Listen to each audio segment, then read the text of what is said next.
I don't know if I'll try to answer the question. It's so easy to go back and tell you how her gift developed and all of that, and that's a whole story in itself. But yes, indeed, she was deeply psychic, but she read teacups.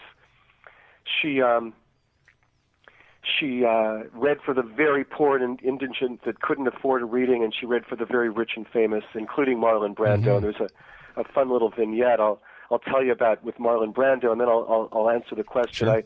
I had come home from college in California, in Santa Barbara, California, where I was studying philosophy at UC Santa Barbara in my early 20s, and it was winter break, and I drove home, 90 minutes up the coast. Mm-hmm.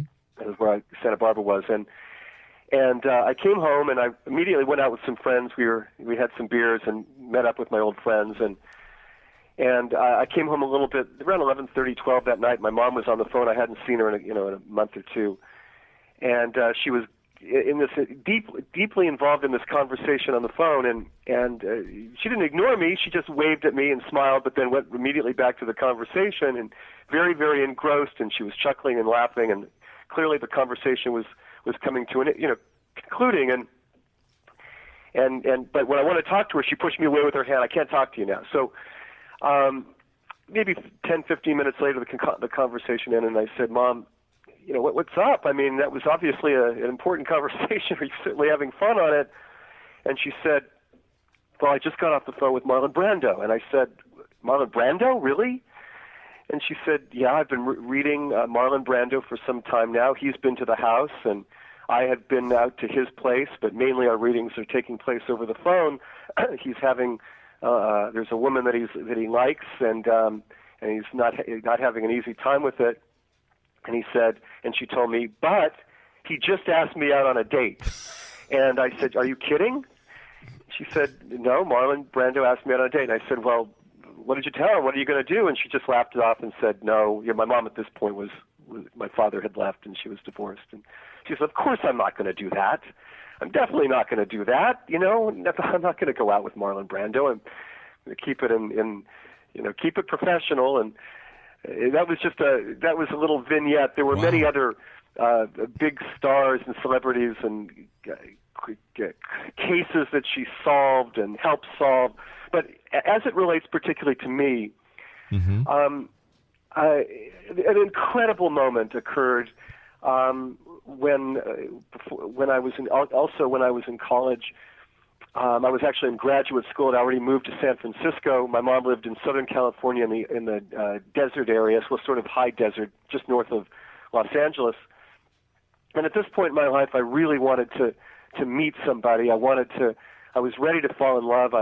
It wasn't I felt like it was around the corner, but I was dating people, and I just really wanted to settle down, and I felt the time was right, and I wanted to meet that special person. So we go out in the back patio on a beautiful early summer day, beautiful blue skies. She had a house with a view of the mountains, and it was lovely. And we sit down in the backyard, and she gives me a tea leaf reading, and her normal process of doing that was to drink the tea, put the cup down, twirl it 3 times, and make a wish. And so it's what she would tell me, or everybody, every time there was a reading, twirl it 3 times and make a wish. And I made that wish. She took the cup. She would proceed to hit the cup against her palm, knocking out tea leaves, and whatever leaves would remain would be the images and visions and symbols that she would see. And she said to me, Bruce, I know you don't need to tell me. I see it so clearly. Your wish is to fall in love, and your wish is to be in love and to meet the person. And she said, it's going to happen very soon. She said, and she pointed at the cup. She said, look, there are hearts and there are cupids everywhere. I said, she pointed them out to me in the leaves. Mm-hmm. And I saw them, and she says, I'm going to tell you, you're not going to be able to find this person, she said to me. She is going to find you. She said, she'll find you, and you just may as well not try, because it's going to happen. It'll happen sometime soon. I can't give you a date, but it's coming. And just let go because it's going to find you. I said, okay. And I said, please describe her for me. I said, what does she look like? She said she'll have light complexion and blue or green eyes, and she'll have blondish hair. And her father, she proceeded to tell me her father would be very quiet and intelligent, but her father would take to you very well, and eventually would really grow to love you. And she said the girl is different than you, different kind of mind, very scientific mind.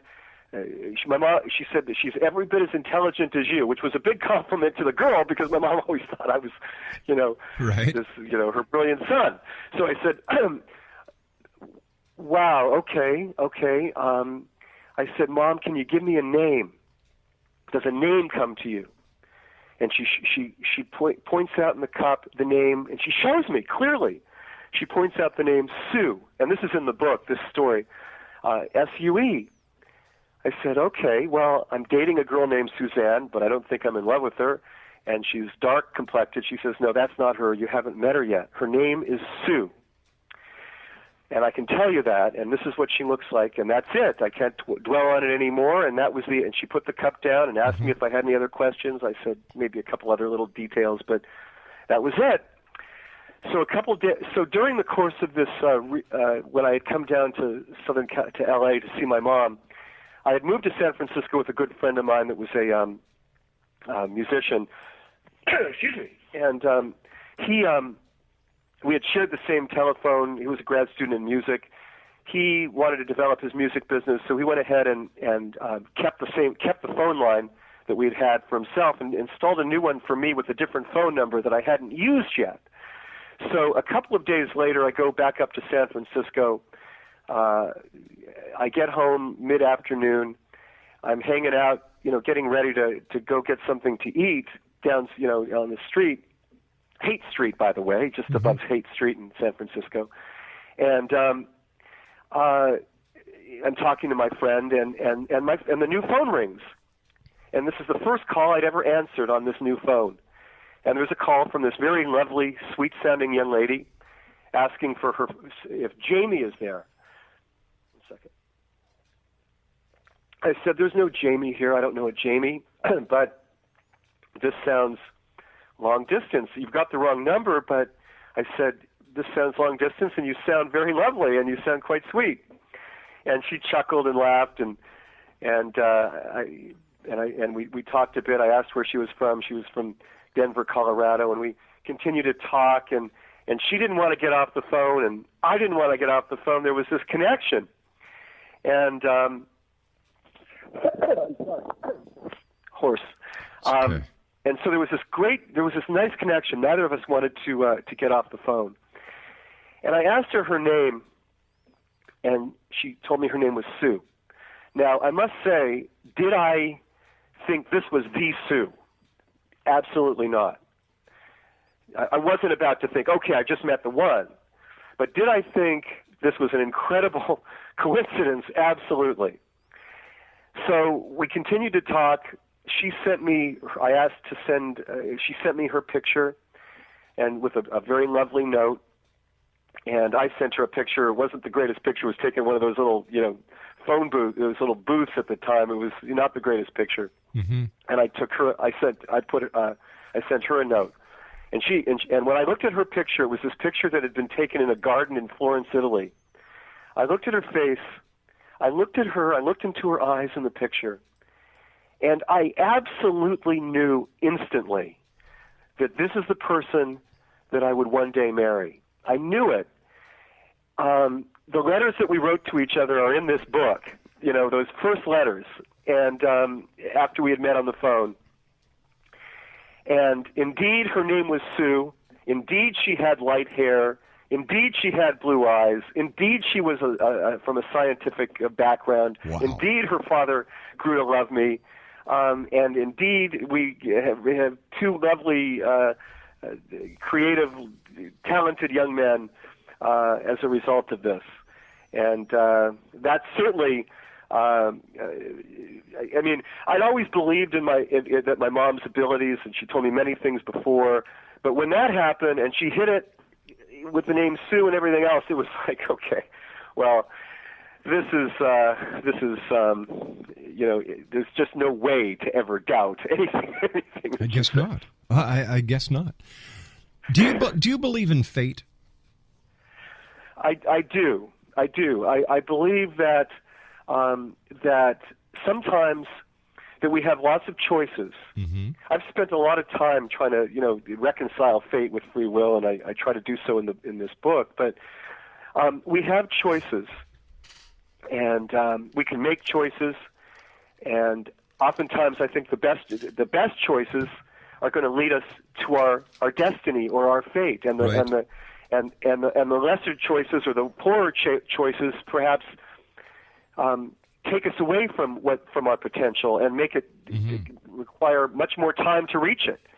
Ultimately, though, we have choice, and we may not achieve what we want to achieve in this life if we don't make the right choices. But ultimately, I think one can say, well, we were fated to make the wrong choices, and we were fated to make the right choices. I do believe in fate. I believe there are certain situations where we think we have choice, but the other choices just simply seem irrelevant, and there's one clear choice, and we should take it. One of the things that my mom did was help people make those choices to see where the poor choices would lead and where the good choices would lead. Perhaps help people reach their fate. So she was kind of a tugboat captain on the river of fate, guiding people. Yes, she was, and she was also just her energy. People wanted to be around her because they just felt like they felt more healthy. They felt that they were healing, not necessarily healed, but healing whenever they were around her, and really amazing person. Certainly sounds like an amazing lady. You and I have to take our final break, my new friend. Please stand by, Bruce. Bruce F. Rosen is my guest this hour, Exo Nation. He's the author of If You Ever Need Me, I Won't Be Far Away.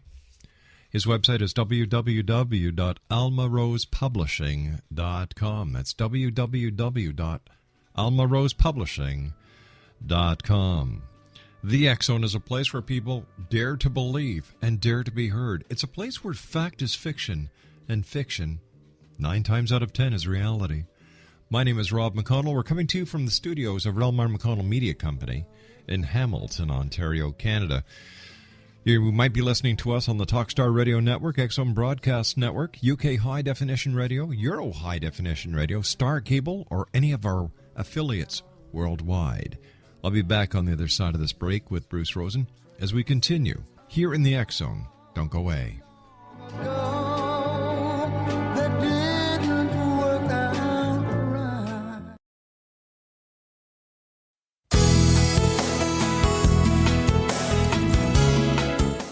With each new extreme weather event or terrorist act, it becomes increasingly obvious that we live in uncertain and challenging times.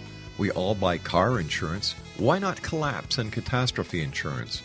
Matthew Stein, an MIT-trained engineer and green builder, has written 2 outstanding books to help people prepare, plan for, and deal with everything from minor situations lasting a few days to full-on collapse.